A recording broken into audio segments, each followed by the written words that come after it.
Bienvenue à un nouvel épisode de Mirego Dev Talks, un podcast conçu par l'équipe de Mirego pour la communauté de développement.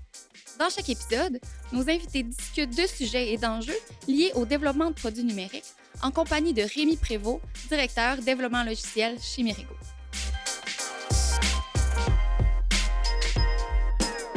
Dans un épisode précédent de Mirego Dev Talks, on a déjà parlé d'AI dans l'optique où on l'utilise chez Mirego, des modèles, des services AI dans le développement de produits numériques. C'est quelque chose qui a explosé, c'est un domaine qui a explosé dans les dernières années.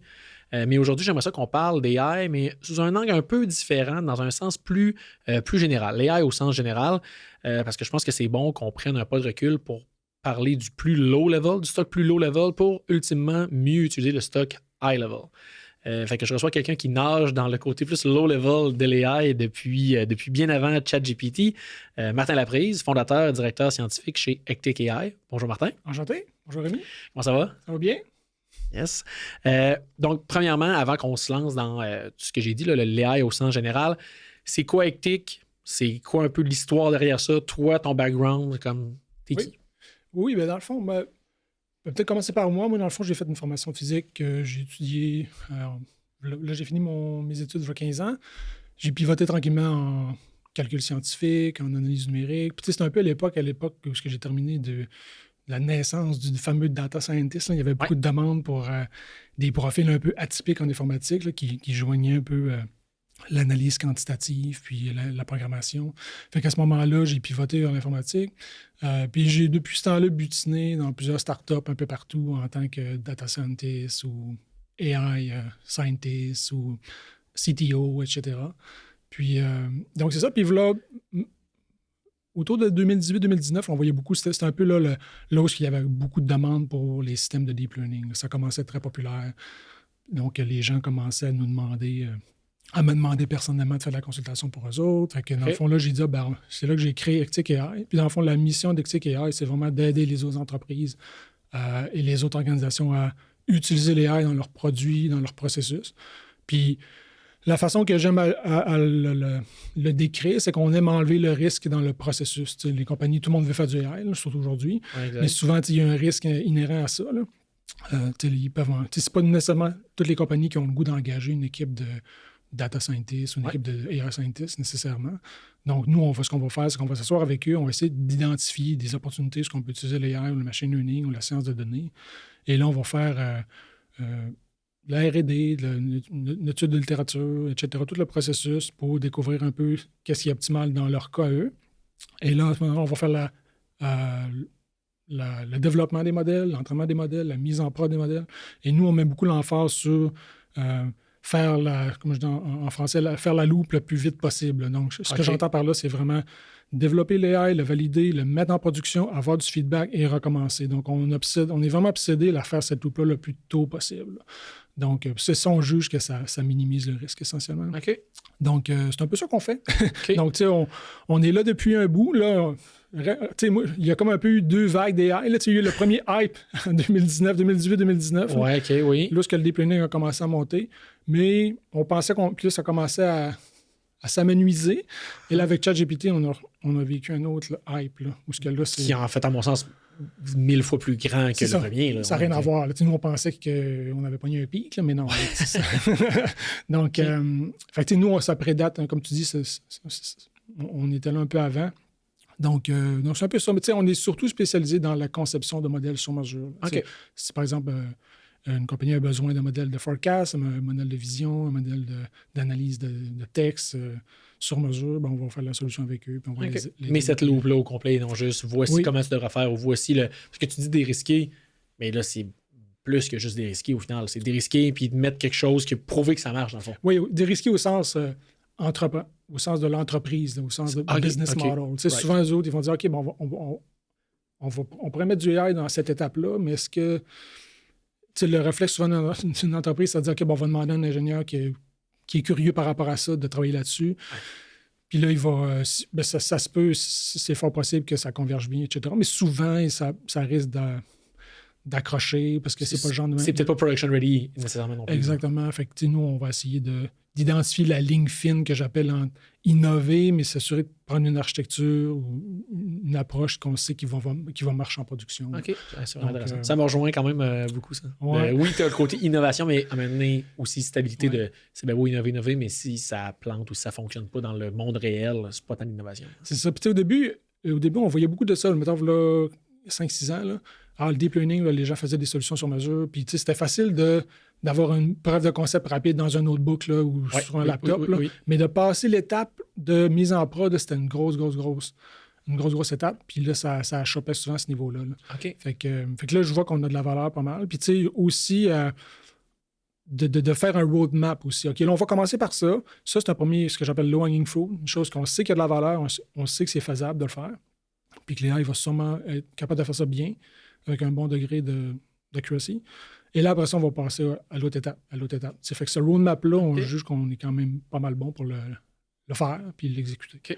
Donc, j'ai plein de questions sur tout ce que tu as dit. Je vais recommencer, là, je vais revenir d'une trentaine de phrases. Là, tantôt, tu as dit beaucoup data scientist, data engineer, AI scientist. C'est quoi, tu sais, même aussi juste AI, démystifier un peu, là, c'est quoi ces définitions-là, ces termes, ces rôles-là, à ton sens, à toi, là, c'est quoi un data scientist ou une data scientist? Oui, bien dans le fond, tu sais, là, mettons, si on recule 10 ans en arrière, c'était à l'époque un peu que j'appelle, comment dire, l'époque où les gens ont commencé à réaliser que les startups accumulaient beaucoup de données.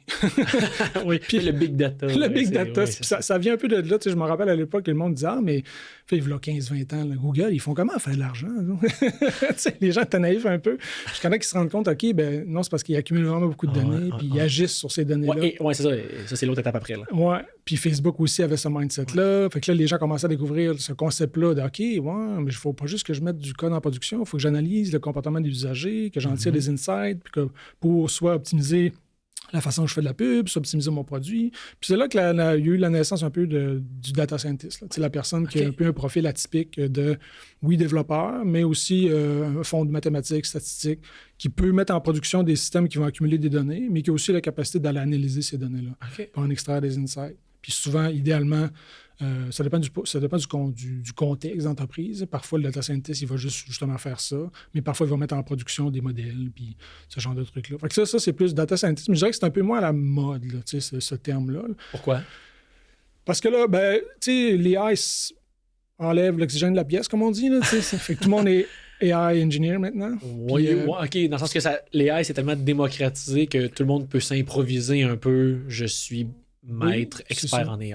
Puis, tu sais, en quelque part aussi, le terme data scientist, c'est quelque chose qu'il faut ben pas le terme, mais un rôle de data scientist, il faut qu'il soit encadré. Là, s'il est un peu tout seul dans son coin, puis que les gens n'agissent pas sur les insights qu'il va faire ou qu'ils ne mettent pas en production ses modèles, ben c'est sûr que ça va avoir moins de valeur. Puis, il y a eu quand même un certain nombre d'exemples où ça peut arriver. Là. Fait que, les gens sont peut-être un peu plus frileux à dire « OK, je vais mettre une team juste pour ça. » Parce qu'il y a une chance que cette team-là elle soit bonne, mais qu'ultimement, le output ou les résultats en vaillent pas la peine parce qu'on agit pas avec ça. Ou que la personne n'ait pas les qualifications pour le faire, puis qu'elle s'improvise, puis finalement, il n'y a pas grand insight qui sort de ses analyses. Je comprends. À ce moment-là, ça va dans une pièce en 3 mois, puis quels sont les insights?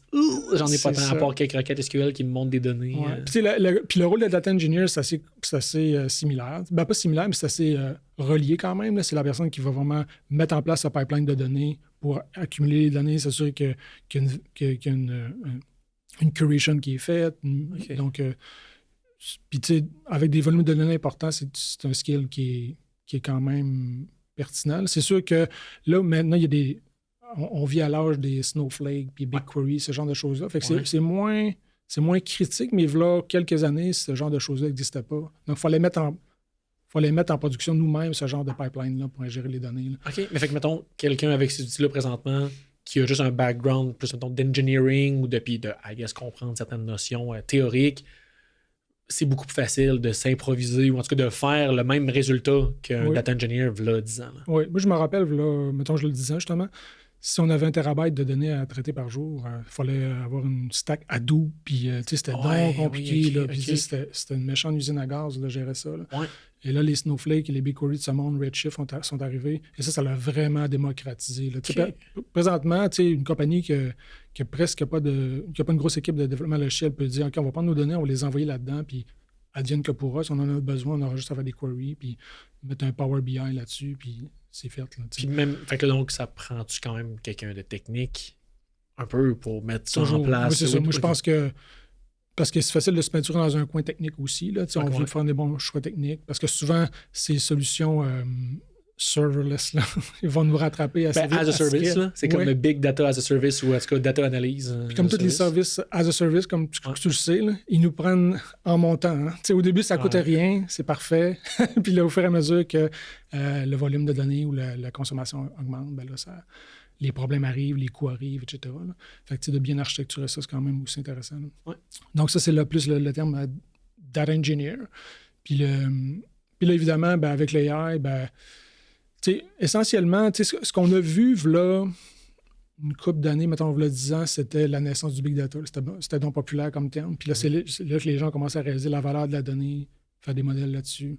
Et à ce moment-là, il y avait un peu une idée que tout ce qu'on a besoin, c'est des données. Les modèles c'est pas nécessaire d'avoir des modèles très sophistiqués. Tant qu'on a des données, on va être capable d'extraire des insights intéressants de ça. Fait que ça l'a fait son temps. Puis la année, là, autour de 2012, 2013, le deep learning a commencé à vraiment donner des bons résultats. Puis on a dit, OK, ben, savez-vous que beaucoup de données, mais des modèles un petit peu plus sophistiqués, ça marche encore mieux. ça va yielder, OK, là, c'est du vrai insight que jamais on aurait pu sortir ça autrement. Ouais. Puis à l'époque, je me rappelle, avec les gens parlaient beaucoup de machine learning, mais les gens n'osaient pas parler vraiment de AI. C'était pas un mot qui était à la mode. Ah, c'est fou. Parce que, tu sais, l'AI, il y a eu beaucoup d'hiver. Hein? Il y a eu beaucoup de hype, puis puis ça comme la crypto. Là, exact. Puis il y en a eu beaucoup, puis ça part des années 60. Oui, c'est ça. 80, 90, puis ça redescend tout le temps. Puis, fait que les gens ont développé une espèce de frilosité à utiliser ce terme-là. Et là, quand le deep learning s'est mis à vraiment bien marcher, là, à scale, là, on a vu les gens se dégêner, puis mais on fait du AI. Là. On parle de quelle techno, là?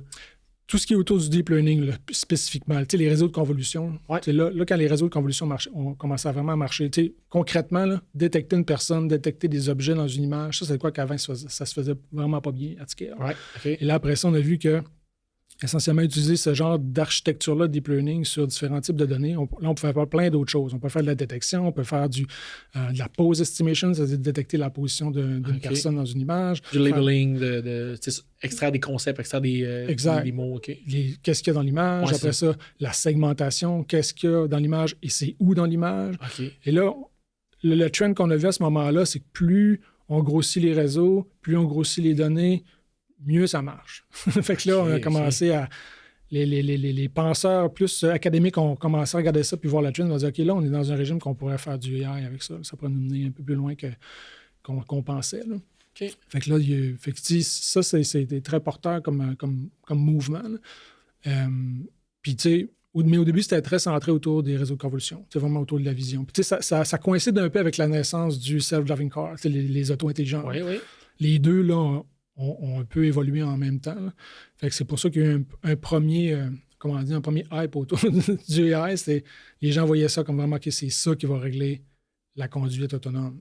Okay. Puis en fait, c'est vrai. C'est pas encore... un comme nourrit l'autre, dans le fond. Exact. Plus de recherche puis qui mène à plus de résultats qui nous font dire que, OK, il faut encore plus investir là-dedans. Exact. Donc ça a été un peu la première vague de deep learning il y a quelques années. Et là, tranquillement, les gens commençaient à utiliser ce même genre d'architecture-là de réseau de neurones pour dire, OK, on pourrait faire d'autres choses que de la vision avec ça. On pourrait faire du texte. Puis là, ils ont commencé à analyser du texte, etc. Puis là, après quelques années, les gens, au début, utilisaient d'autres modèles avec des architectures un peu exotiques comme LSTM puis des réseaux récurrents. Mais ça marchait plus ou moins bien, honnêtement. Okay. Mais là, quand les modèles de type transformer sont apparus, qui étaient bâtis pour ingérer de la donnée at scale, là, ça s'est mis vraiment à débloquer. Là. Okay. Donc, mais ça date un peu d'avant, autour des 2015-2017, quand les premiers transformers sont arrivés. Mais il y avait quand même une espèce de doute par rapport à ça. Là, je me rappelle même, moi, les gens me demandaient un transformer comme à l'époque de... Parce que si on recule un peu dans le passé, il y a eu les transformers, mais après ça, il y a eu la naissance de ce qu'on appelle les LLM, les Large Language Models, qui je ne vais pas un transformer, mais je vais le scaler là, tellement là, que je vais l'entraîner sur le web au complet. Okay. Et là, si on est chanceux, il y a quelque chose qui va émerger de ça. Donc... Tu étais sceptique par rapport à ça? Oui, parce que je sais pas si tu te rappelles, mais les gens un peu plus dans le domaine, là, OpenAI, ça existe quand même, ça fait un bout. Là. Puis là, si on fait la genèse des modèles GPT, il y a eu GPT, il y a eu GPT-2. GPT-2, c'était amusant, mais sans plus. Là. Okay. Si on me demandait qu'est-ce qu'on peut faire vraiment d'utile avec ça, c'était pas clair. Le temps d'inférence était juste trop élevé. Là. Okay. On pouvait déjà faire ce qu'on appelle du zero shot, c'est-à-dire dire OK, voici, je te donne du texte, puis tu vas faire une tâche que je te demande explicitement de faire. Donc, ce régime-là fonctionnait, mais pas très bien. Puis, le rapport coût-bénéfice n'en valait pas vraiment la chandelle. Là. Le coût d'utilisation, le coût d'avoir entraîné un immense modèle comme ça, finalement. Oui, c'est ça. Puis même la latence parce que ça a toujours été déployé dans le cloud, mais même la latence reliée à ça était vraiment trop élevée. Okay. Donc, à ce moment-là, il y avait un doute. Puis même les chercheurs, même dans le domaine, ils doutaient un peu de cette approche-là. Il y a un doute sur, au final... OK, il y a de la latence, c'est pas production ready puis tout, mais y avait-tu un doute sur OK, mais non, just wait encore 4-5 ans, puis là, on s'en va vers quelque chose qui va être pas pire. Ben, les gens qui étaient dans le domaine plus il y a des gens qui le croyaient. Là, I guess, ils ont continué à investir massivement là-dedans. Et c'est ce qu'il y avait. Il y avait des gens moins sceptiques que toi. Oui, c'est ça. Chez OpenAI, eux disaient OK, ben regarde, il y a une loi de scale, plus on a des données, on voit pas de. Plus on ajoute des données, plus on grossit le modèle, mieux ça marche. Okay, donc, si on fait le trend, puis il y a moyen de le faire de façon quantitative, on voit qu'a priori, il n'y a pas de ceiling par rapport à ça, il n'y a pas de plafond par rapport à ça. Donc, ça, c'est de quoi que lorsqu'on a des moyens, puis qu'on peut faire des trainings, puis on peut observer, on peut le constater. Là. Donc, tu sais. Mais même là, ça encore, c'était pas encore fonctionnel à fond. Là. Il manquait un petit quelque chose, il manquait ce qu'on appelle le unstruct. Parce que dans le fond, la façon que les gros modèles de langage sont entraînés, c'est il y a plusieurs étapes essentiellement. Il y a le pre-training où ce que le modèle va vraiment acquérir la langue essentiellement. On lui montre essentiellement tout le texte qu'on a trouvé sur Internet, puis on lui demande de trouver la langue, comment elle fonctionne. Mais juste ça, il s'avère que c'est pas super utile. Il faut après ça leur faire une phase de fine-tuning ou ce qu'on appelle le instruction fine-tuning, où ce qu'on va lui donner des instructions, on lui donne le modèle de ce qu'on veut comme réponse, puis tranquillement, il va s'enligner vers ça, ce qu'on veut faire, puis après ça, il y a le fameux le feedback humain qui va faire en sorte que ça va aligner le modèle vers un comportement qu'on a identifié. Là. Okay. Donc, ces 3 étapes-là, une fois qu'on les met ensemble, là, ça donne de quoi à la ChatGPT. Okay. Et là, c'est là qu'autour de 2000... Avant 2022, le launch de ChatGPT? Avec GPT-3 ou 3? C'est 3.5, je pense. Là, à ce moment-là, le monde a fait OK. Il a commencé à trouver ça intéressant. Mais ça a été un peu... C'est drôle, tantôt, tu disais le côté, OK, mais je peux maintenant identifier juste le face detection, mettons, là, quelques années. C'est un peu le aha moment de « OK, là, je vois la valeur. » Puis je pense que ChatGPT a pris un peu le monde en fait, a donné cette émotion-là au monde de « Oh, OK, là, il y a de quoi. Là. C'est un... Je peux m'amuser, mais non, OK, ce que ça me donne comme output, c'est bon. » Ouais, puis même les insiders, même les gens dans le domaine du AI, du machine learning étaient surpris à quel point ça marchait bien. OK. Donc, c'est sûr que ça, c'est une autre étape. Là. Donc, c'est ça. Donc, pour revenir, là, puis là, maintenant, quand on parle d'AI, on est plus dans ce régime-là. Mais tu sais, la définition de l'AI, elle change constamment. Oui, mais c'est ça, on s'en parlait un peu avant. Pour toi, c'est quoi ça? T'sais, ça, c'est du AI, ça, c'est pas du AI. Ouais. Ben pour moi, je vois 2 définitions du AI. Une qui est pour le public, une pour l'utilisateur, puis une pour le développeur. Pour le développeur, moi, la façon que moi, je le considère, c'est que le AI, c'est un système qui va apprendre par des exemples. On le sait, en tant que développeur, si on identifie un problème, là, ce qu'on va faire, c'est qu'on va le briser en petits morceaux, puis on va coder chacun de ces petits morceaux-là explicitement, puis si on fait bien notre travail, ça va régler notre problème. Mm-hmm. Donc, puis ça marche bien. Là, la plupart du temps, ça marche très bien. Mais pour certains cas d'usage, ça ne marche pas très bien. Si je veux détecter une voiture dans une image, un chat, ben, il va falloir que je travaille fort pour que ça finisse par converger. Ça va beaucoup de code, d'instructions de code pour codifier tout ça. Oui, c'est des règles particulières. Fait que ce qu'on a constaté avec le deep learning, c'est de mettre en place une architecture, un réseau de neurones, qui, lui, va être a priori initialisé au hasard, puis on va lui montrer des exemples, puis il va ajuster ses poids tranquillement, puis il va découvrir ces règles-là par lui-même, essentiellement. Donc, tu sais, ce régime-là de j'ai un modèle, une coquille vide, là, je lui montre des exemples, et c'est lui qui apprend les règles. Donc ça, là, pour moi, c'est core, c'est clé dans AI, puis c'est ce qui différencie le AI du... Puis quand on parle à un développeur, c'est comme ça que les développeurs ont tendance à penser. OK, oui, on va le coder nous-mêmes. Ah non, on va utiliser un modèle d'AI, on va prendre un modèle qui est entraîné sur des données. Mais parce qu'au final, le résultat elle-même donne une image, en input, je m'attends à avoir un output qui est, OK, ben la position du chat dans l'image, c'est ça. Fait qu'au final, que ça soit some kind of AI ou des lignes de code, des millions de lignes de code, Exact. de if and then ou else qui vont trouver ça, au final, c'est la même chose. Je veux avoir le même résultat. Sauf que là, il y en a une option qui est moins viable, ou qui est peut-être plus error prone, là, ou en tout cas, en fait, juste de complexité de coder ça. Fait que là, tout ce que tu dis, c'est plus de dire, ben, prenons un bunch de 1 million d'images, où est-ce que le chat dans l'image est bien identifié, donnons ça à un réseau de neurones, puis au final, il va écrire ce code. Il va déterminer ces règles-là. Puis, tu sais, le trend qu'on voit dernièrement, c'est que, évidemment, tous les systèmes logiciels complexes ont, pour la plupart du temps, une tonne de code classique. Comme par exemple, je prendrai l'exemple de la voiture, du self-driving car, la voiture qui est autonome. On s'entend que la plupart du code là-dedans, c'est du code classique. Là. C'est du C++, la stack est vraiment complète. Mais ce qu'on voit, le trend, puis le trend, c'est qu'il y a une partie qui est faite par des modèles d'AI, et cette partie-là grossit de plus en plus. Okay. Au début, si on recule, mettons, à 5-6 ans, puis là, je ne suis pas familier avec le code de Tesla, mais probablement que c'était une grosse partie de code de C++, puis il y avait un modèle qui faisait la détection des voitures, lignes sur le côté, des lignes, des voitures, puis le reste, c'était du code classique. Mais là, tranquillement, on va ajouter tel modèle, on va ajouter tel modèle. Puis là, tranquillement, le modèle prend de plus en plus de place jusqu'à un moment. Là, puis là, encore une fois, je ne suis pas familier avec leur stack, mais probablement que c'est plus ce qu'on appelle end-to-end, c'est-à-dire qu'il y a une image qui rentre, le modèle, il fait sa prédiction, puis il output directement, par exemple, la direction du volant. Là, Ça peut être à ce point-là. C'est peut-être pas ça dans leur cas, mais c'est clairement ce genre de stack-là existe. Là. Fait que, puis l'avantage de ça, c'est que at scale, encore une fois, avec l'échelle, avec plus d'exemples, ça va avoir tendance à mieux converger. Donc, puis ça, c'est un trend qu'on voit over and over, qu'on voit constamment dans ce milieu-là. Fait que, ça, c'est vraiment un trend de fond. Là, la partie de l'AI va prendre de plus en plus de place dans la stack logicielle moderne, essentiellement. Ouais. Donc, puis ça, c'est la partie du développeur, essentiellement. Mais la partie pour l'usager, ça, c'est de quoi qui est...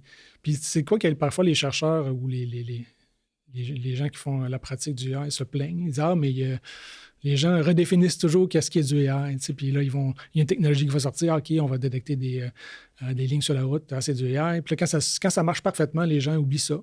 Ouais. Puis pour eux, c'est plus du AI. C'est juste « Ah, ben c'est normal, ça fonctionne. » Ah ouais, OK, c'est intéressant. Comme des années 90, les jeux d'échecs qui jouent tout seuls dans les années 80-90. Au début, c'était du AI. Puis à un moment donné, on dit « Non, c'est pas du AI, c'est du... » On ne sait pas c'est quoi, c'est du logiciel, mais c'est pas du AI nécessairement. Donc, les gens ont tendance à prendre des tâches qu'eux jugent que juste un humain peut faire. Okay. Et si le logiciel le font, ils vont, dans leur tête, ça va être leur définition du AI. Okay. Oui, c'est intéressant. Puis chaque personne a un peu sa propre définition parce que tout le monde a ses propres attentes de dire ça s'est fait vite, ça s'est fait bien, ça s'est fait un peu de façon magique. Ça doit être de l'AI. Oui, surtout, ça dépend du domaine d'affaires. Mais, fait que, tu sais, ce moving target-là, il est tout le temps été là. Puis moi, je pense que c'est correct, là. Dans le sens qu'il y a comme une dynamique qui s'installe où le logiciel va faire quelque chose de mieux en mieux. Après ça, l'être humain va prendre pour acquis que le logiciel va le faire, puis l'être humain va se concentrer sur qu'est-ce que le logiciel ne peut pas faire, essentiellement. Ouais. On a juste à reculer, là, 200 ans, à l'époque, avant les calculateurs. Les gens, leur définition du AI, c'était faire des calculs mathématiques avec des chiffres, avec des nombres. Ouais. Pour eux, c'était comme l'ultime... Des nombres de plus que 6-7 digits, c'est impossible. Là, c'est impossible. Fait que là, quand ils ont vu des calculateurs, même mécaniques, qui faisaient ça, on dit « ça y est. » L'AI, c'est une question de temps. Là, La machine est capable de me donner une réponse que moi, l'être humain, je ne suis pas capable de donner. Eux, à l'époque, c'était leur définition. Ils n'appelaient pas ça du AI à l'époque, là, mais ils appelaient ça la cybernétique, etc.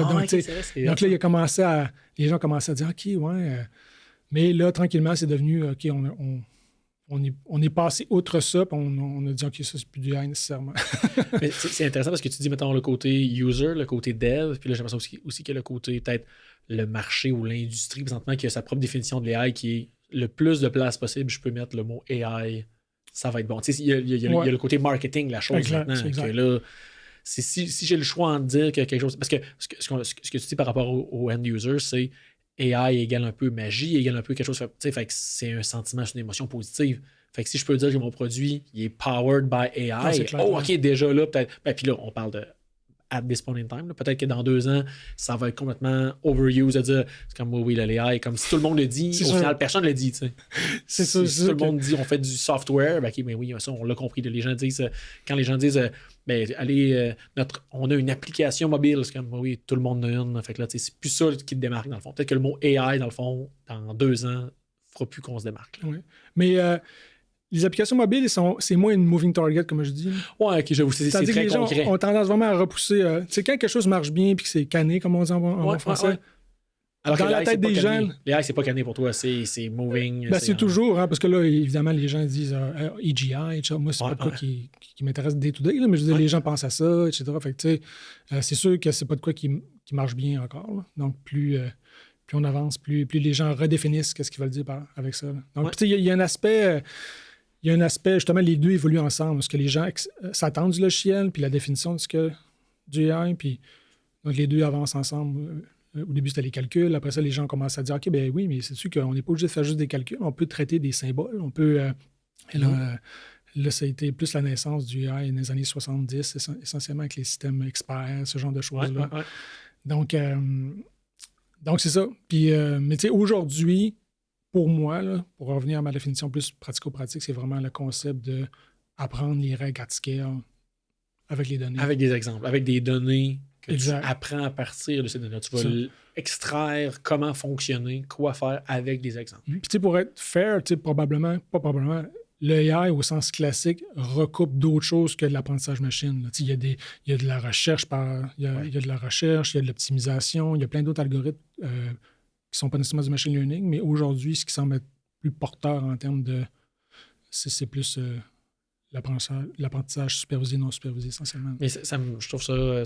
J'avais comme jamais pensé à ça, le côté que tu as dit plus d'AI puis moins de code dans un produit. Tu sais, mettons, je pense à un engin ou une plateforme numérique où est-ce que je rentre des données, j'ai plein de règles d'affaires à suivre, puis ça me présente mes prochaines étapes dans des formulaires, puis j'arrive à la fin, puis ça me fait un rapport ou un PDF ou ça envoie un système externe, quelque chose. Mais ça, mettons, présentement, on les connaît, ces règles-là, on fait le code, puis tout, mais ultimement, tu vois-tu, par rapport à ce que tu as dit, c'est dans le fond, je pourrais juste donner plein d'exemples d'input, plein d'exemples des outputs que ça devrait générer, puis dans le fond, plutôt que de dire, je vais développer cette plateforme-là, c'est comme, je m'attends à ce que ça, là, c'est comme ma vérité. Là. Voici 1000 inputs, 1000 outputs.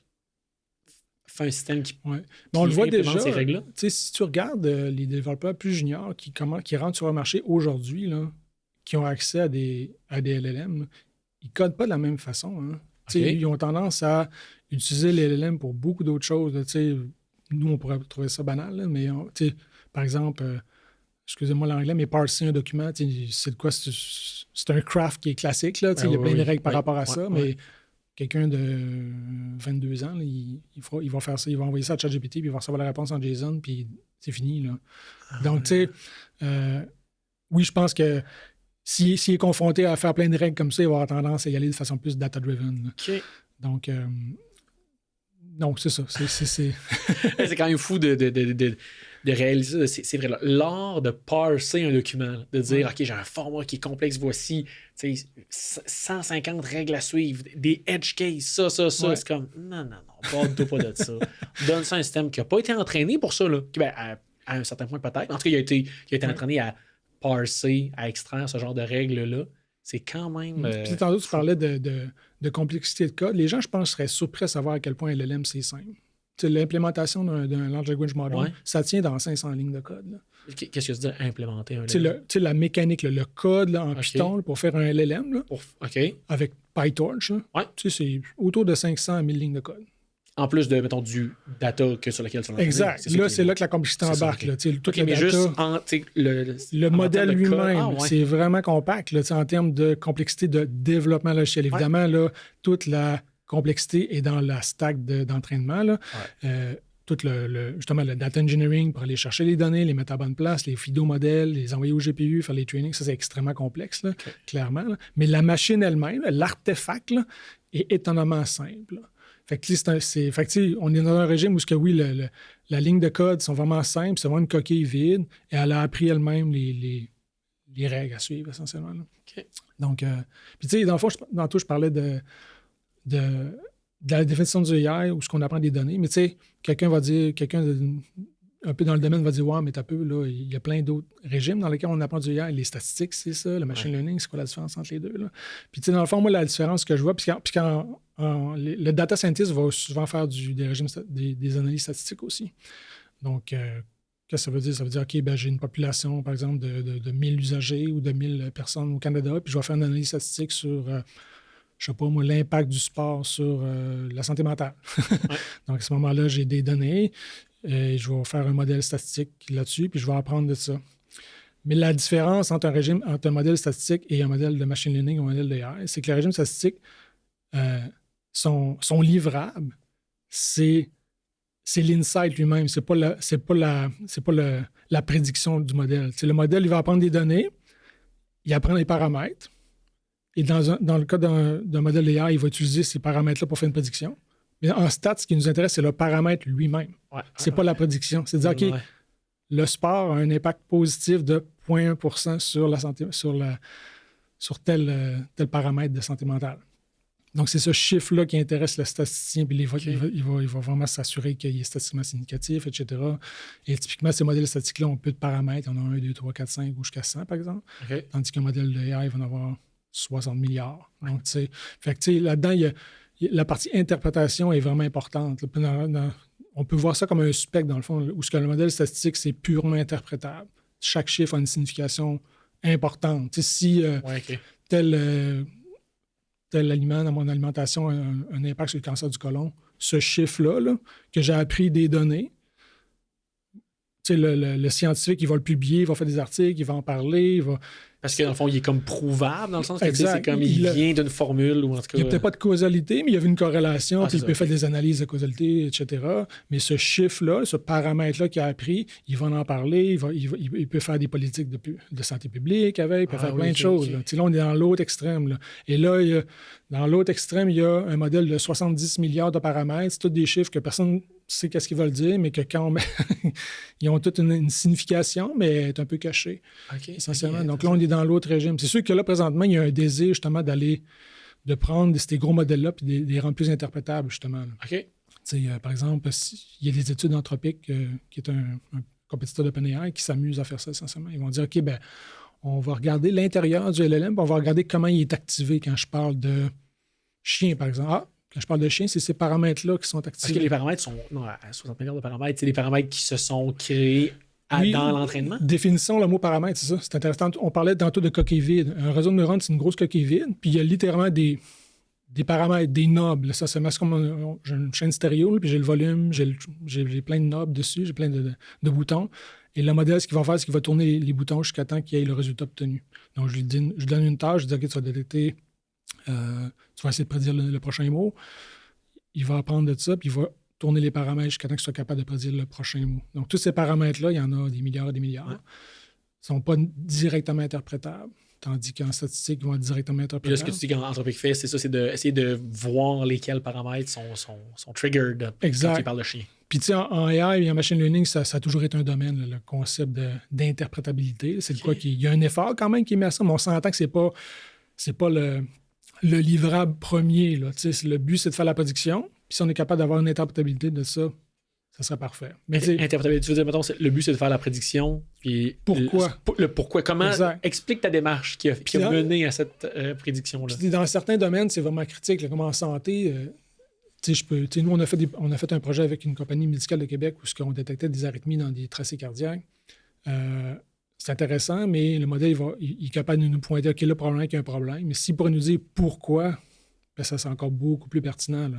Oui, parce que le QRS est décalé de temps par rapport à l'autre, etc. Ça, c'est de quoi qui est vraiment difficile à faire. Là. Puis, quand tu regardes mettons, les modèles récents de OpenAI, les O1, mettons, qui vont expliquer un peu leur réflexion en guillemets, de comment ils sont arrivés là, c'est un peu ça, ou ça aussi, c'est généré, dans le fond, par le modèle? Ben, c'est ça. On s'entend que c'est un niveau plus high level d'interprétabilité, mais c'est déjà ça, effectivement. Mais tu sais, il y a moyen d'aller plus low level encore, de regarder vraiment qu'est-ce qui est activé dans le modèle. Y a-t-il des régions qui sont spécialisées dans certains trucs?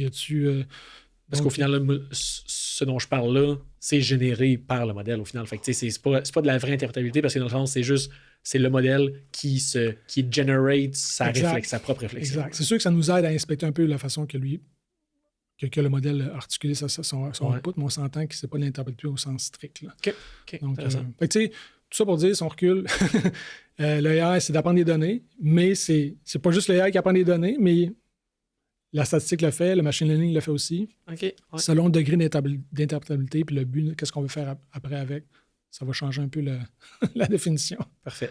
Question numéro 2. À part, juste avec ça la virée de même, ça refait. Puis on reste un peu là-dedans, mettons, la montée en popularité de l'AI dans les dernières années, on est où là-dedans présentement? Dans la grande arche des LLM, puis là, on a parlé quand même beaucoup du passé, là, donc on focus dans le présent. Là. On est où présentement? Qu'est-ce qui se passe? Là? C'est intéressant parce que dans le fond, ce qu'on a vécu avec ChatGPT, ça me fait penser un peu, t'étais là, on s'est connus à ce moment-là, la naissance de la plateforme mobile. Ouais. Les gens ont comme un peu réalisé là, tous les potentiels de ça. Puis il y a eu une phase après ça d'exploration. L'artefact, la technologie est arrivée, a été envoyé dans le monde, puis les gens ont découvert tranquillement comment utiliser ça. Puis c'était pas simple tout de suite, là, comment leverager le mobile. Tout au début, il y avait plein d'apps un peu insignifiantes, il y avait plein d'essais-erreurs, puis après, tranquillement... C'était pas mature des one. C'était pas mature, exact. Ouais. Tranquillement, ça allait converger vers des cas d'usage vraiment béton, là, Uber, Airbnb, etc. Des plateformes mobile first, comme on dit. Puis là, présentement, on est un peu dans cette phase-là avec les LLM. Puis là, on parle beaucoup des LLM, il y a d'autres choses que les LLM, mais spécifiquement pour les LLM, on est un peu dans cette phase-là où ça a été créé, l'artefact a été créé, les gens l'étudient présentement. Ils essaient de voir comment on peut utiliser ça dans un cas réel, de façon robuste, dans une application, comment déployer ça, comment mettre ça à jour, OK, quel use case qu'on peut faire avec ça. Puis, au début, quand c'est arrivé, ça a le rapport aussi avec l'interface usagée. Quand on parle avec un LLM, le test de Turing, le fameux test de Turing, je peux rappeler aux auditeurs, c'est quoi? C'est le fameux test pour lequel, moi, en tant qu'utilisateur, je parle avec un ordinateur et d'un côté, je parle avec un ordinateur, d'un autre côté, je parle avec un être humain et je ne suis pas capable de dire qui est qui. Donc, ça, c'est le fameux test de Turing. Puis, d'une certaine façon, là, je pense qu'un ChatGPT passe le test de Turing, vite comme ça. Là, pour des... Ça, pour les gens, ça a été vraiment là, Game changer. Là. Game changer. C'est ça. Ouais. Mais fait que là, les gens ont fait de la projection avec ça en disant, OK, ben, c'est réglé, c'est les AGI. Là, Mais là, tranquillement, je pense qu'on est plus dans un régime, présentement, 2 ans après, parce qu'on commence à converger vers des cas d'usage qu'on juge qui sont des bons cas pour ça. Puis on découvre aussi les limites de ce genre de modèle-là. Puis nous, dans notre pratique, on le voit. Là, évidemment, il y a des cas d'usage pour lesquels c'est juste logique, ça marche très bien. Tout ce qui est traitement du langage, évidemment, c'est un modèle de langage. Donc, tout ce qui est traitement du langage, tantôt on en parlait, faire de la classification de texte, extraire des choses des traduction, textes, traduction, summariser, ça marche de façon... C'est presque une révolution dans le domaine du NLP, du traitement de langage, de la langue naturelle. Ça a vraiment changé là, complètement la façon que les gens font. Puis même les gens qui font du traitement du langage naturel, si par exemple, moi, je veux faire un petit modèle d'AI qui veut détecter des choses dans du texte, je vais pouvoir utiliser l'LM pour générer des données, pour entraîner mon plus petit modèle. Fait que ça a vraiment changé la façon que les gens vont faire du NLP. Ça, c'est sûr que ça marche vraiment bien, c'est canné, comme on dit. Ouais. Là, après ça, ce que les gens ont commencé à faire, puis là, tu l'as vu sûrement, là, faire des fameux agents. Là, on va le faire agir sur le monde. On ne faut pas juste là, cracher du texte, on va lui faire des choses. On va le faire pigner des API, on va le faire cliquer sur des boutons. Donc ça, ce concept d'agent-là, c'est de quoi qui est un peu un holy grail présentement, puis les gens essaient de faire, mais c'est incertain encore. Moi, je n'ai pas vu encore de système d'agent vraiment convaincant. Là, puis il y a plein de problèmes qui sont inhérents au LLM, là, vraiment. Là. Donc ça, c'est en mode exploration. Les gens découvrent les limites de ça. Puis évidemment, en tant que développeur, on n'a pas parlé, mais évidemment que les LLM, puis tout ce qui est autocomplete, puis les fameux copilotes de ce monde. Oui, c'est ça. Ça, c'est vraiment... On parle toujours de ça. Effectivement, c'est un peu comme tu as dit, de traitement de texte. Au final, c'est du code, c'est du texte. Le nombre de lignes de code sur lesquelles ces modèles-là ont été entraînés, c'est assez significatif. Puis, en quelque part, l'excitation que les développeurs ont eue par rapport au LLM vient un peu de là. C'est que dans leur pratique, ils voyaient comment les LLM réglaient leurs problèmes de codage. Mais ce qu'il faut se rendre compte, c'est que leur problème de codage, de développement logiciel, c'est un problème qui est inhéremment un problème de langage. Donc, c'est sûr que le modèle LLM va parfaitement bien là-dedans. Mais quand on lui demande des choses qui sont plus niches, qui sont moins dans le langage, ben, c'est sûr que là, il va y avoir de l'hallucination, il va y avoir des problèmes de ce type-là. Là. Mais tu sais, je pense qu'on se rend compte aussi collectivement, tu sais, dans le fond, on parle de langage, mais on parle aussi de logique. Là. Les gens aiment souvent dire est-ce que le modèle résonne ou que ce temps-ci, il y a beaucoup de discussions par rapport à ça. Mais tu sais, dans le fond, il y a beaucoup. Je pense que ce qu'on se rend compte, c'est qu'il y a beaucoup de logique que nous, on fait qui sont intégrées dans la langue. C'est pas de quoi qu'on pense, là. Tu sais, il y a des choses qu'on dit, des évidences. Comme quoi, mettons? Tu sais, comme par exemple, si je dis par exemple, le verre est sur la table, tu sais, il y a ce qui va arriver par la suite, c'est limité. Là. Il peut pas partir en fusée, par exemple. Il peut pas disparaître. Il peut pas, tu sais, il y a un certain raisonnement. Là. Donc ça, c'est de quoi qui se ramasse dans la langue. Tu sais, c'est de quoi qu'on peut apprendre par la langue. Là, tu sais. Mais ce qu'on se rend compte présentement aussi, c'est qu'il y a beaucoup de choses qui ne sont pas dans le langage, qui sont dans le monde physique, justement. Okay. Puis là, à ce moment-là, le modèle ne sera pas en mesure de faire il va y avoir un gap, essentiellement, entre les connaissances que le modèle va avoir. Puis le fait monde quand on pense que le modèle, il résonne, justement, où il est comme, justement, qu'il y a de la logique, non, c'est juste, il a réussi à inférer ça through la langue. Oui, exact. Puis de penser que ça peut couvrir 100% des cas logiques, c'est là qu'on se trompe, parce que comme non, il y en a qui... Exact. Mais tu sais, il y a des causes que la logique, elle se trouve dans la langue et c'est good enough. Là, tout ce qui est summarization, par exemple, réduire un texte à sa plus simple expression en quelques phrases, ça marche étonnamment bien, évidemment. Tout ce qui est traduction, ce genre de choses-là. Donc, mais tu sais, je pense que là, présentement, on est dans l'arc, justement. Là, on est dans le régime où on explore les LLM, on regarde, on découvre les limitations, et là, on cherche comment passer outre ces limitations-là. Donc, les gens qui vendent des LLM, eux, sont encore dans la logique de scaler up, ce genre de choses-là. Puis ça, il n'y a pas eu de plateau encore. Tu sais, OpenAI, Anthropic, Gemini sont encore dans la logique. Donc, on va grossir le cluster, on va mettre plus de données, puis on va voir ce que ça donne. Ils sont encore là-dedans. Là. Il y a un article qui est sorti cette semaine qui était par rapport à justement puis c'était déjà connu avant, le nombre de la quantité d'énergie puis de ressources monétaires pour entraîner justement ces prochaines générations-là. C'est juste comme logiquement, mathématiquement, ça fonctionne pas. Oui, c'est ça. Puis tu sais, il y a plusieurs théories par rapport à ça. Il y en a qui disent le fameux scaling là, le concept de plus on met des données. Parce que dans le fond, ce qui est intéressant, c'est que v'là, par exemple, 7-8 ans, les gens disaient tant qu'on a les données, c'est réglé.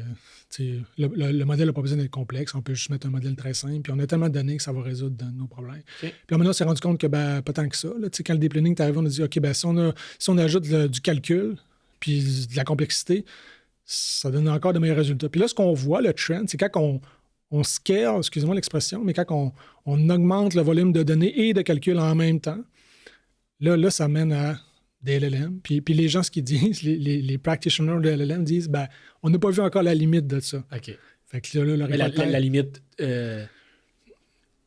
avec toutes les ressources qu'on peut mettre, mettons, je dis plus de calcul, plus de données, mais maintenant, la limite est peut-être dans cette capacité-là à calculer, puis c'est la quantité de données. Fait que là, il y a des gens qui disent, les données, on commence à avoir fait le tour. Je vous dis, à un moment donné, il y a Internet, puis quand on va passer à travers Internet, on va avoir fait le tour. Mais il y a des gens qui disent, non, c'est pas grave, on peut créer des données synthétiques.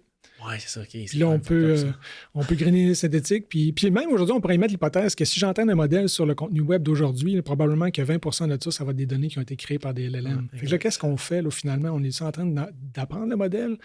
Fait que là, il y en a qui vont dire oui, parce que la donnée, elle a été créée, mais elle a percolé dans le monde. Les gens l'ont curaté. Ils ont dit, OK, ça, c'est bon, ça, c'est mauvais. Et le modèle va apprendre là-dessus. Donc, ça, c'est l'hypothèse des gens qui disent que la donnée synthétique va faire en sorte qu'on va jamais runner out de données. Là. C'est ça. C'est leur hypothèse. Je ne dis pas que je partage ça, mais c'est une hypothèse. Tandis qu'il y en a qui disent, maintenant, on va manquer de données. Il va falloir aller dans d'autres modalités. Puis ça, c'est reconnu par tous. Là, aller dans la vidéo, dans le son. Parce qu'à la donnée, au final, parce qu'au final...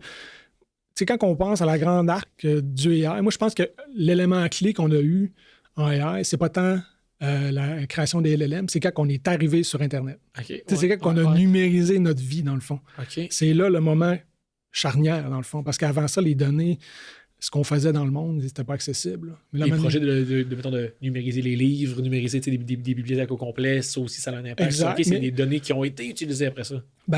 Avant, moi, quand j'étais jeune, Internet n'existait pas. Là. Donc, l'activité humaine n'était juste pas captée par rien. Puis là, maintenant, on est arrivé sur Internet.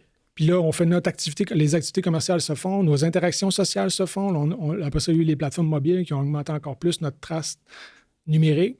Et ça crée un corpus de données immense. Puis on pourrait même émettre l'hypothèse que ça, c'est encore plus critique que les modèles AI comme tels. Si on a suffisamment de données qui s'accumulent dans le cloud, dans le numérique, c'est juste une question de temps avant qu'un modèle make sense of it, essentiellement. Ouais. Donc, tout ça pour dire que la prochaine frontière, c'est vraiment d'acquérir d'autres modalités, d'autres types de données, du vidéo, de l'audio, même des données dans le monde réel. T'sais. Puis là, on voit un gros push par rapport à quoi? En robotique, par exemple. Si par exemple, tantôt je parlais du verre sur la Terre, il n'y a aucun moyen pour un LLM d'acquérir du raisonnement par rapport au monde physique. Ou du moins, c'est très dur. C'est comme indirectement via du texte. Mais si un modèle est encapsulé physiquement dans le monde par un robot, on voit beaucoup de robots ce temps-ci, ben là, il acquiert la nouvelle donnée. Là. Il explore le monde, il fait des expérimentations. Donc là, c'est un peu la prochaine frontière, là, d'avoir ce qu'on appelle le physical AI. Puis c'est un moyen, en quelque sorte, d'augmenter le nombre de données disponibles, parce que le nombre d'expérimentations qu'un robot peut faire, par exemple, en exploration libre est beaucoup plus grand. Là.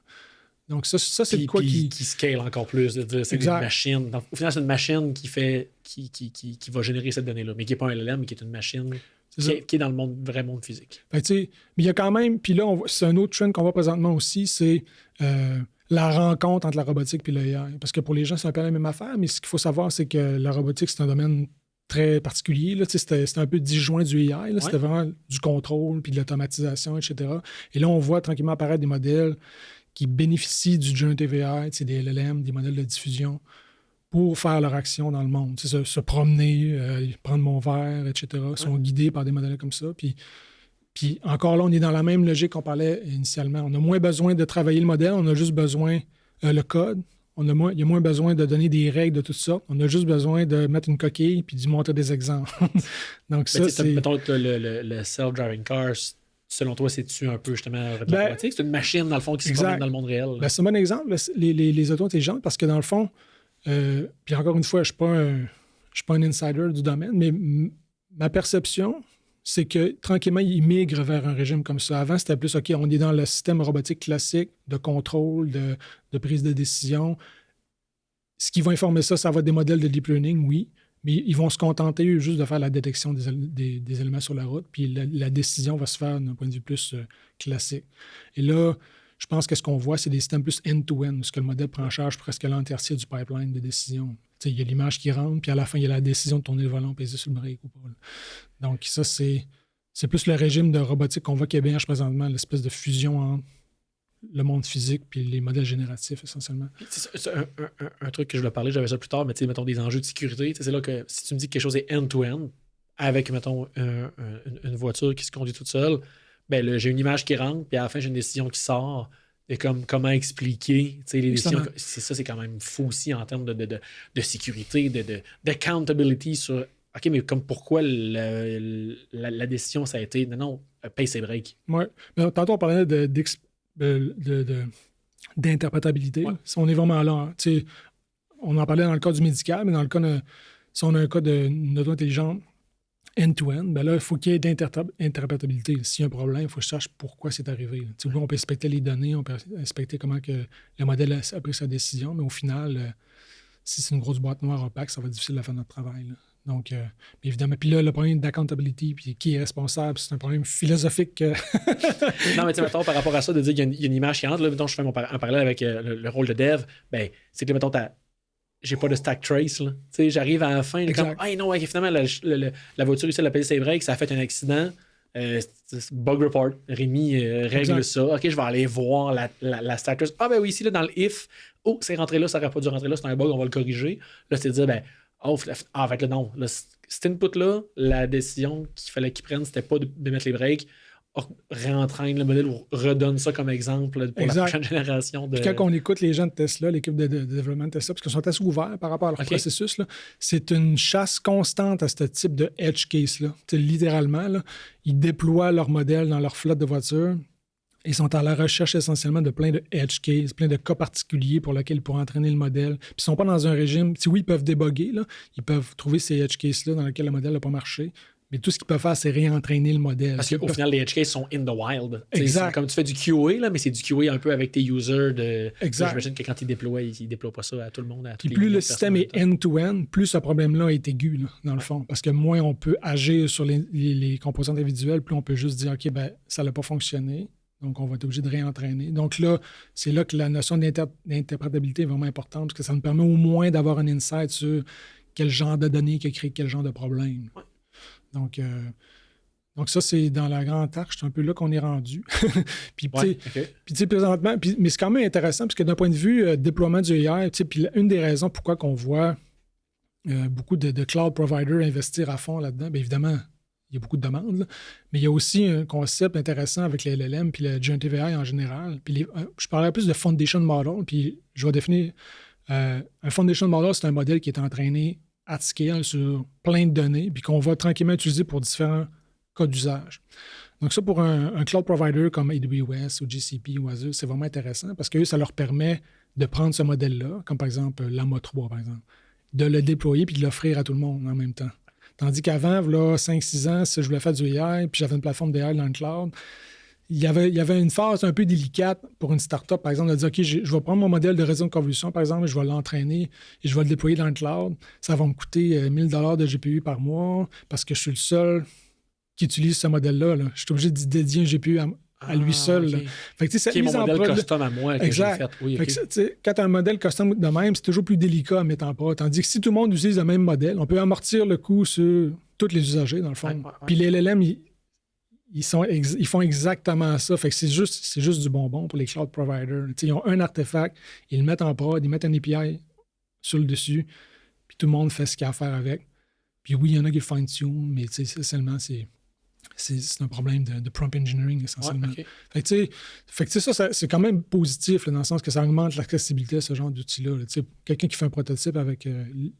je pense que les auditeurs qui nous écoutent le savent certainement, de faire un prototype avec OpenAI, c'est relativement simple. On plug un API, puis on n'a pas besoin de... Mais j'imagine qu'ils ont quand même d'autres problèmes de scaling ou en termes de... Exact. C'est comme avoir des millions de connexions à ce même... qu'est-ce que c'est répliqué? Ou en tout cas, je ne sais pas comment ça marche, l'infrastructure derrière ça, mais ça doit être pas si simple que ça. Mais tu sais, c'est plus simple de scaler un modèle sur plusieurs GPU. Que chacun a son propre modèle. Le modèle Martin, le modèle Rémi. Là, lui, pendant qu'il ne marche pas, il faut que je l'enlève de la mémoire, il faut que je le reload, il y a une latence, etc. Fait que là, ça, c'est bien compliqué. Okay. Puis on le voit aussi, puis là, je suis un peu technique, mais dans les cloud providers, on voit de plus en plus de services cloudless GPU. Par exemple, on peut déployer un Docker avec un modèle, puis il va loader le GPU, il va se loader, puis il va faire son inférence, puis ça va prendre quelques secondes. Puis en quelque part, ça vient du fait que maintenant, les gens utilisent des gros modèles de diffusion, des gros LLM, puis la latence de ces modèles-là est très élevée. Fait que, ça permet d'amortir ce genre de... OK. J'ai goût qu'on parle de... On a quand même parlé un peu, là, custom versus pas custom, là. Mettons, vous chez Hectic, c'est quand même plus du custom. Vous en faites pour des clients. Oui, c'est ça. C'est encore plus pré-ChatGPT. Mais c'est quoi, mettons, les différences majeures ou pourquoi un versus l'autre? Oui, parfois, c'est sûr que si moi j'étais un développeur dans une entreprise puis j'avais un problème d'AI, je regarderais qu'est-ce qui existe présentement en termes de modèles pré-entraînés. C'est sûr que si j'ai de la détection d'images à faire, de la segmentation de personnes puis de voitures, on s'entend que ça, c'est de quoi c'est un problème qui a été réglé. C'est fait, ça. C'est ça. Fait que, il n'y a pas de raison d'investir dans un modèle custom pour ça. On prend ça, etc. Parfois, les gens ont un besoin qui est plus niche. Ils veulent faire de la segmentation, ils veulent faire un problème de détection sur des choses un peu plus propriétaires, par exemple des objets ou des animaux ou un type de données qui ne sont pas dans le training set. Fait que là, à ce moment-là, ils vont fine-tuner des modèles ou ils vont réentraîner des modèles from scratch. Mais parfois aussi, le problème qu'ils essaient de régler est fondamentalement pas compatible avec le modèle qui existe. Là. Comme par exemple, on a fait un modèle pour une compagnie qu'il y a des sondes IoT déployées dans des champs, puis il y a des forecasts à faire de séries temporelles, mais ces forecasts-là ont différentes... il y a une complexité inhérente à ces forecasts-là. Il y a des événements qui arrivent, d'irrigation, de pluie, etc. Puis, il n'y a pas de modèle... Indépendante par sonde. Puis... Exact. Puis il n'y a pas vraiment de modèle qui va prendre ça off the shelf, comme on dit. Ouais. Fait que là, à ce moment-là, avec un problème comme ça, on va architecturer une solution. C'est sûr qu'on s'inspire de ce qui marche. Là. On regarde les papers puis les solutions qui marchent bien. Par exemple, le concept d'attention avec les transformers, le concept de diffusion, ce genre de building block-là. Puis on va bâtir un modèle sur mesure pour eux, puis on va l'entraîner sur leurs données, puis on va faire l'infrastructure pour essentiellement faire la mise en prod de ce modèle-là. Tu dis from scratch, mais théorique, c'est pas vraiment from scratch parce que tu pars pas de zéro, tu as des blocs que tu viens. Autant Parfois, des part blocs de zéro. théoriques, learning, mais tu pars de zéro dans le sens que tu repars pas en recherche. C'est ça, exactement. Conceptuellement, on prend des building blocks. C'est ça. Exactement. Là. Donc, puis les packages modernes sont rendus quand même bien là-dedans. PyTorch, ce genre Ouais, c'est ça, OK. C'est quand même assez simple. C'est plus simple de faire un modèle en PyTorch que Café, voilà 10 ans. Ouais, okay. C'était vraiment un peu compliqué. Là. Donc, fait tu sais, quand on parle de modèles custom, c'est là, c'est OK, ben, on a essayé avec des trucs off the shelf, puis ça marche pas. Puis ça, ce problème qu'on identifie, c'est vraiment core à notre business, c'est vraiment important qu'on le nail. Donc, on va investir dans un modèle custom. Un autre exemple, c'est la compagnie de santé avec laquelle on a fait affaire il y a plusieurs années, où leur core business, leur travail, c'est d'analyser des tracés cardiaques de patients. Ils ont une équipe de 50 personnes qui vont faire de l'analyse de tracés cardiaques. Donc, toi, tu vas aller chez le médecin, il va te prescrire une petite patch, tu vas mettre ça pendant 2 semaines, tu leur envoies ça, puis ils vont analyser un tracé de 2 semaines. Puis là, on parle d'un tracé échantillonné à 100 Hz. Là. Donc, il y a un technicien qui est assis puis qui va analyser 2 semaines de tracé pour voir s'il y a des arythmies cardiaques. Donc, ça, c'est core à leur business. La plupart des dépenses est là. Donc, juste d'augmenter l'efficacité de ces techniciens-là de 5 10 ça a énormément de valeur. Donc, pour eux, c'est ce qu'on a fait. On a vraiment développé un modèle sur mesure. On dit, OK, ben regarde, il n'y a pas de modèle de vision qui fait ça. On ne peut pas prendre... Mais mettons, est-ce qu'il y a des papers sur de l'analyse de tracés cardiaques? Oui, c'est ça, exact. Là, on part et on fait une revue de littérature pour voir qu'est-ce qui a été fait, qu'est-ce qui semble marcher, dans quelles conditions. OK, eux, ils ont des sondes, mais ils ont juste 3 sondes, nous, on en a une. T'sais, on peut rarement utiliser exactement la même approche, mais il y a des idées intéressantes qu'on peut utiliser. Puis à ce moment-là, on identifie l'architecture qu'on juge qui est la moins risquée, puis on avance avec ça, puis on train ça, puis ça, si on valide la performance. Puis, donc, tu sais, ça, c'est souvent... je pense que ce qui justifie un modèle custom, c'est plus, OK, est-ce que le problème, c'est core à ma business? Est-ce que c'est une bonne partie? Est-ce que ça va faire une grosse différence? OK. Et puis aussi, un aspect aussi, c'est que, ça, c'est dans les écueils souvent qu'on voit, c'est que, quand je dis une grosse différence, c'est, oui, mais comment je vais mettre ce modèle-là en production? Et qu'est-ce qui va arriver si le modèle se trompe? Parce qu'il va se tromper. Là. Ça, c'est le quoi qui est difficile à gérer. Okay. C'est quoi que les équipes juniors ont de la misère à gérer un peu. Là. Ils vont faire une preuve de concept, puis ils vont dire, OK, ça marche. Ouais, ça marche. Mais avec plus de données, ça va être mieux. Mais non, ça va toujours être de même. Ça ne marchera jamais parfaitement. Fait que, tu sais, il y a des façons de mettre en production un modèle pour que, comme on dit en anglais, qu'il fail gracefully, tu sais, quand il va bien marcher, ça va nous donner un avantage, ça va augmenter, par exemple, le temps d'analyse d'un technicien. Puis s'il ne marche pas, ben il ne marche pas. C'est tout. Tu sais, le technicien va faire son travail as usual. OK. Fait que... Mais on ne veut pas mettre le modèle dans une situation où s'il fait une erreur, ça va être catastrophique pour l'usager. Right. On ne veut pas que ça lui fait perdre du temps, on ne veut pas que ça lui fait perdre de l'argent, etc. Fait que ça, il y a une façon de mettre les modèles en production. T'sais. C'est quoi, mettons, parce que dans mes questions, j'avais ça aussi, l'assurance qualité. Là. Comment être confiant? Parce que, mettons, chez Mirego, développement logiciel, on est capable de... Puis j'avoue que jamais on peut dire à un client il n'y a plus de bugs exact. Il y a, en fait, moi, ce que je dis, c'est il y a ce qu'on va te livrer, en fait, c'est plein de bugs. C'est juste des bugs qui n'ont jamais été trouvés encore. Là. Il y a sûrement des comportements là-dedans qu'on n'a pas pensé. Puis la seule façon de les trouver, c'est de le déployer. C'est ça. Puis de le tester et de l'utiliser. Ouais. Puis ça, c'est quoi là, qui accroche à bien des plans. Les gens disent OK, on a un modèle DM, il n'est pas parfaitement bon. Puis nous, ce qu'on essaie, c'est pour ça qu'on essaie de faire l'approche end-to-end le plus tôt possible, faire la loupe le plus tôt possible, parce que c'est en mettant le modèle en production que les gens vont trouver les bugs. Et ce qu'on veut mettre en... puis, tu sais, les développeurs de Tesla ont une expression pour ça, ils appellent ça le Big Data Machine. Tu sais, ils vont déployer leur modèle sur leur flotte de voitures.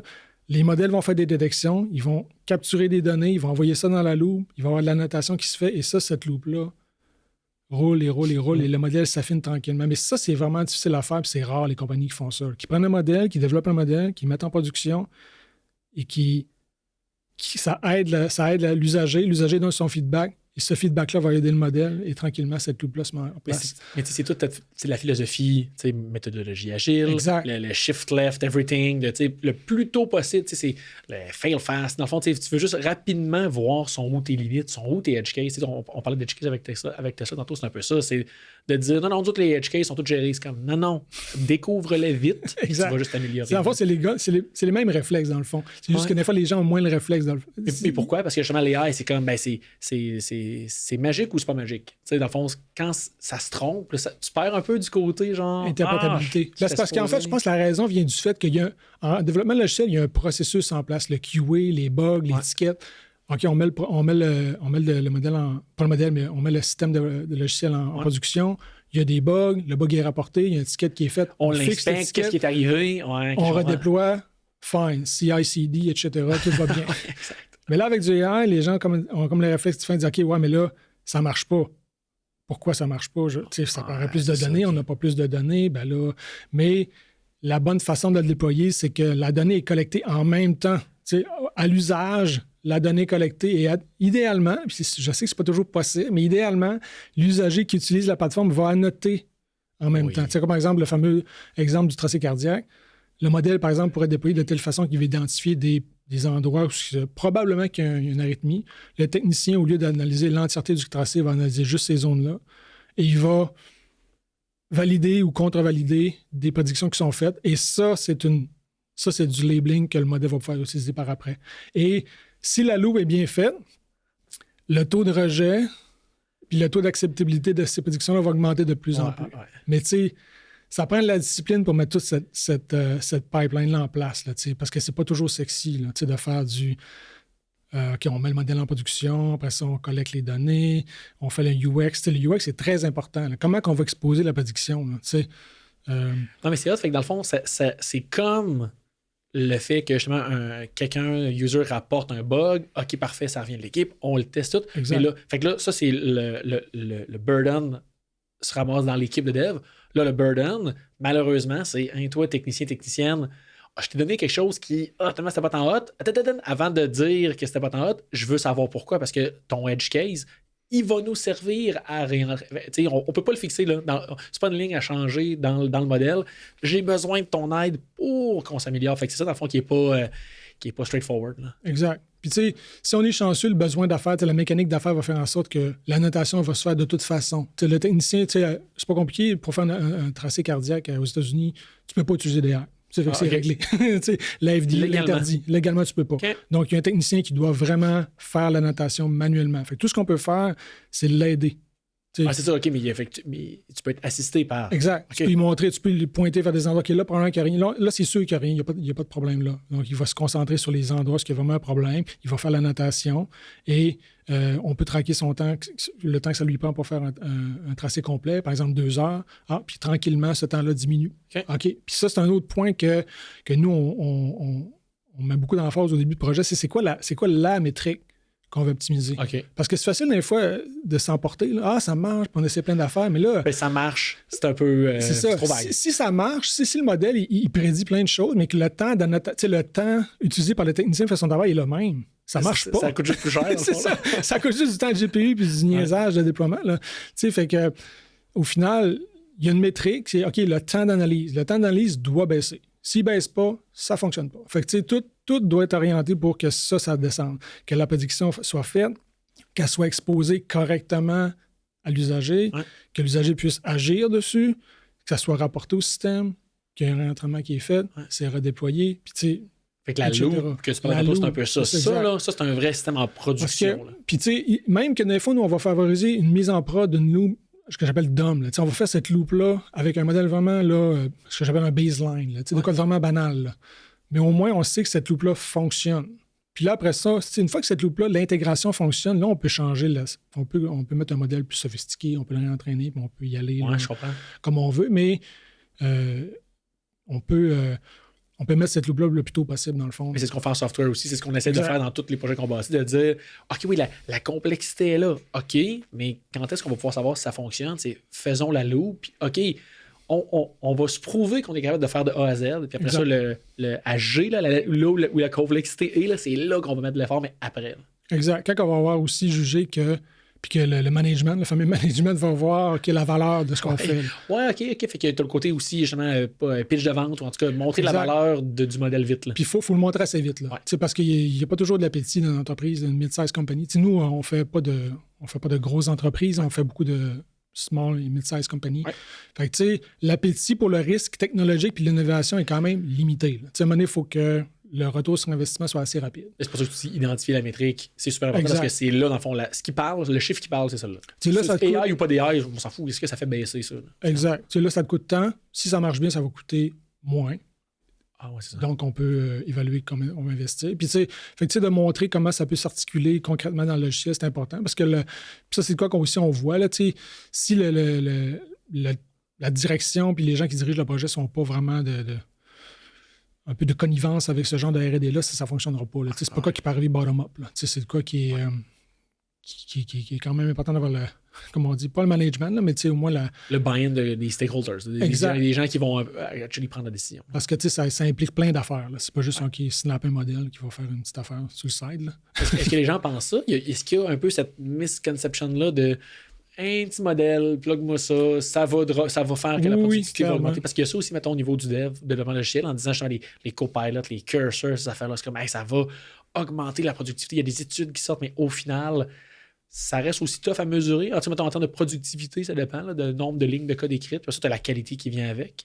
Tantôt, tu disais que c'est les gens qui sont comme assistés de ces outils-là, mettons, pour reviewer des tracés cardiaques, mais parce qu'au final, si le modèle les aide, mais au final, c'est eux là, qui sign off. Là, OK, ben c'est moi, Rémi Prévost, le technicien, exact. Qui dit OK, l'AI m'a aidé ou l'AI m'a pas aidé, mais au final, c'est moi qui mets mon nom dessus. Nous autres, quand on utilise des outils pour nous aider à générer du code, ben, au final, la pull request, c'est moi qui a fait. C'est même s'il y a 1000 lignes de... Ben, c'est ça, je suis redevant.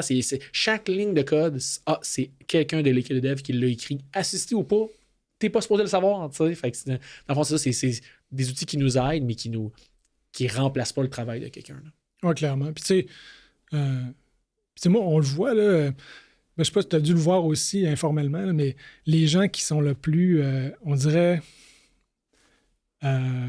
impactés positivement par les copilots de ce monde, c'est plus les gens seniors qui codent plus day-to-day, puis qu'ils pensent toujours en termes d'architecture de toute façon. Parce qu'au final, quand tu fais du copilot, veux pas, ça te force à penser un petit peu plus en termes d'architecture, puis high level. Oui, parce que l'implémentation du code, c'est comme ça, I guess que quelqu'un va le modèle peut me le générer, mais bien savoir l'utiliser. On a quelqu'un chez Miro qui a fait ça, que Thierry, faut pas le nommer, il nous écoute, qui s'est dit je vais me donner le défi de monter un produit numérique, une application de front-end, back-end qui se connecte à une base de données 100% avec ces outils-là.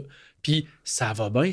Là, hop là, non, ce qui m'a généré, ça marche plus, je sais plus trop. Oh non, OK, là, il faut que je le en ligne. Puis comme une chance que j'ai du knowledge, je sais ce que je fais. Exact. Parce qu'on dirait qu'il y a un peu cette utopie-là de dire n'importe qui, mes parents vont pouvoir se bâtir, vont pouvoir utiliser ça, puis je veux un logiciel qui fait ça, ça me le génère. C'est comme le zero shot, là, genre ça va marcher du premier coup. Non, c'est sûr que ça marche pas. Parce que souvent, tu le sais, là, le développement d'un logiciel, il est complexe, pas à cause du code, pas à cause du langage, il est complexe à cause du besoin d'affaires à régler. C'est ça qui est compliqué à régler. Fait que tu sais, plus on se débarrasse de la poutine et du boilerplate, mieux c'est. Mais au final, là, il y a un core qu'il faut régler. Là. C'est comment qu'on va régler tous ces problèmes-là qu'on voit dans le logiciel. T'sais. Puis moi, un exemple typique extrême de ça, c'est le fameux système de PayPhoenix. Je suis pas au courant de comment ça, fonctionne. Ouais. Mais on s'entend que c'est pas parce que le code est écrit en C++ le problème. Non. C'est un problème de logique d'affaires. Ça doit être une complexité incroyable. Exact. De code legacy qui évolue à coup de 10 ans. Un LLM là-dedans va faire 0. Là. Non, exact, ça va rien donner. Ça va peut-être augmenter, là, je sais pas, 0,1% l'efficacité, mais ça ne réglera pas ce problème-là. Ça va régler d'autres problèmes, tant mieux. Mais au final, ça sera pas significatif. Exact. Ça va être, c'est pas trivial comme problème à régler pour Fait qu'au final, puis c'est la même affaire dans tous les autres. Là, on parle de LLM, mais c'est la même affaire pour les autres types de modèles. Plus on les met en production, puis on aide, puis on augmente la productivité de la personne qui va l'utiliser. Tranquillement, on va focuser sur ce qui est important dans le problème. Puis ça va toujours être là, tu sais. La complexité d'analyser un tracé cardiaque, il n'y a aucun modèle qui va figurer ça out. Découvrir ça par lui-même automatiquement. Là. Ça, c'est un autre débat, I guess, médecine et AI, prendre une décision de OK, finalement, quand est-ce que l'humain, est-ce que l'humain va. En tout cas, ça, on embarquons pas là-dedans. en terminant, là, c'est super open-ended comme question, là, mais selon toi, c'est où l'AI dans 1 an, dans 5 ans, dans 10 ans, le domaine, là, mettons, ça fait 2 ans que ChatGPT est sorti. Là. Qu'est-ce qui se passe dans le prochain 2 ans, dans le prochain 10 ans? Oui. Mais tu sais, comme je disais tantôt, le trend qu'on voit présentement, que les gens essayent beaucoup de. Parce que là, ce que les gens se rendent compte, c'est qu'ils veulent que ces LLM-là fassent d'autres choses que ce qu'ils font présentement. Ils veulent qu'ils agissent dans le monde, ils veulent qu'ils agissent sur des API, ils veulent qu'ils fassent des actions. Là. Donc, ça, ce concept-là d'agent, évidemment, là, tout le monde, on entend parler en masse, là, tout le monde essaie de nailer ça d'une certaine façon, puis c'est pas facile. Là. Puis, tu sais, une des façons que ça s'articule, c'est en ayant des LLM dédiés à différentes tâches. Puis là, tranquillement, on va spécialiser. Spécialiser. Il y en a un qui c'est faire le planning, il y en a un qui c'est interroger tel genre de données, il y en a un qui c'est. Donc, ça, c'est une tendance qu'on voit. Une autre grosse tendance que je vois, c'est vraiment là, dans le monde physique. Là. On voit un gros regain là, pour la robotique ce temps-ci. Puis, tu sais, c'est pas anecdotique, là, c'est parce que c'est infusé par les derniers développements du AI. C'est quand on voit des robots humanoïdes chez Tesla. Là. Tu sais, oui, c'est un peu flash, là, mais il y a de quoi de fondamental là-dedans aussi. Là. Il y a de quoi qui est. Il y a des technologies qui sont arrivées pour que les modèles apprennent d'eux-mêmes. Pas les modèles, mais que les robots apprennent d'eux-mêmes. Et c'est, comme je dis, ces agents physiques-là vont capturer de la nouvelle donnée. Ça, c'est très physique. Là. Un robot dans le monde, c'est physique. Exact. Puis tu sais, ça, c'est un gros... parce que dans le fond, le gros wow factor que les gens ont eu il y a 2 ans, c'est quand ils se sont mis à parler avec ChatGPT, puis qu'ils n'étaient pas en mesure de voir si c'était un être humain. C'est un peu que le Turing test a passé. Là, ils ont comme eu un gros flash. Moi, je pense que les gens vont avoir le même flash quand ils vont voir un humanoïde marcher, puis qu'ils ne sont pas capables de dire « OK, c'est un robot ou c'est pas un robot? » Il va se déplacer physiquement comme un être humain. Ouais. Je pense qu'il va y avoir un gros déclic. Là. Puis tu sais, ça va, en quelque sorte, ça va augmenter la surface effective de l'AI. Essentiellement, elle va faire agir dans le monde, elle va faire collecter plus de données. Fait que, ça, c'est un gros trend qu'on voit présentement. C'est sûr que là, présentement aussi, il y a un gros... on voit que, tu sais, depuis le release de ChatGPT, il y a 2 ans, on voit que les LLM, au final...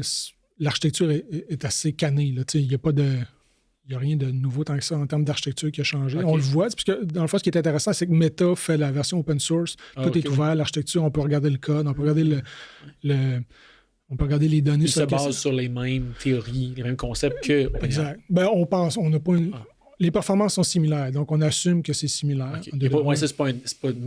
Ça ne diverge pas de façon majeure, parce qu'au final, en termes de score et de tout, c'est similaire. C'est ça, c'est ce qu'on voit de plus en plus. L'open source commence tranquillement à rattraper les solutions commerciales. Ça, c'est un gros point. Puis ça, c'est un point qu'on mentionne depuis longtemps, nous. Là. C'est que l'open source, c'est sûr que ça va gagner. Pour moi, c'est comme Linux versus Windows avec les serveurs. Linux a gagné, on n'en parle plus. C'est une question, C'est ça. Puis pour moi, c'est la même affaire. C'est sûr que c'est ce qui va se passer avec les LLM. On ne peut pas mettre en production de quoi basé entièrement sur un LLM commercial. Je dis, c'est trop risqué point de vue business. Là. Donc ça, c'est côté vendor lock-in, côté... Exact. Okay. Puis là, ce qu'on voit, c'est la démocratisation de ça, puis un peu je ne dirais pas dire la commodisation, là, mais tous les gros providers ont différentes façons de déployer des LLM. Puis le LLM comme tel, ben oui, mais on peut le changer. Même enrouler sur des serveurs, maison, puis tout sur nos laptops, on peut. Là. Puis ça, c'est un gros trend. On voit aussi un trend aussi. C'est on voit beaucoup de développement sur des petits modèles. Il y a un gros. Puis tu sais, il y a une partie, là-dedans, il y a 2 aspects. Il y a une partie qui dit, OK, ben on va faire des petits modèles, on va pouvoir les rouler sur nos téléphones. Apple est bien fort de ça. SLM de ça, genre small language model? C'est des petits language models d'1 milliard, 8 milliards, mais c'est capable de rouler sur un laptop ou sur un téléphone. Fait que, d'un point de vue pratique, c'est intéressant, mais il y a aussi un aspect quasiment plus philosophique à ça, c'est de dire, on va forcer le modèle à être petit. Donc, fondamentalement, il va falloir que ce soit plus efficace. Il va falloir que... Sans sacrifier la performance. En fait, tu as des avantages de sécurité, privacy, tout, mais tu ne veux pas sacrifier mais l'autre, sur le cloud est meilleur. Exact. Donc ça, c'est un gros trend qu'on voit. Là. Okay. Puis, mais à long terme, c'est ça. Je pense que le physical AI va jouer un gros rôle aussi. Puis l'aspect multimodal, là, on voit plusieurs modèles qui sont multimodaux, mais il y a moyen de pousser ça encore plus. Là. Donc ça, c'est une grosse... Un gros trend qu'on voit. Fait que c'est plein de bons trends. Est-ce que c'est dans 1 an, 2 ans, 20 ans? On s'en reparlera. C'est dur à dire. dans C'est ce- ça. Mais merci beaucoup, Martin. C'était vraiment, vraiment intéressant comme discussion. Merci. Merci de m'avoir invité. Yes. Merci d'avoir été là pour cet épisode de Mirego DevTalks. Vous pouvez en apprendre plus sur Mirego, notre expertise, nos projets et nos postes disponibles en visitant notre site web au mirego.com. Continuez à nous suivre et à partager les épisodes sur votre plateforme de podcast préférée et au plaisir de se retrouver au prochain épisode.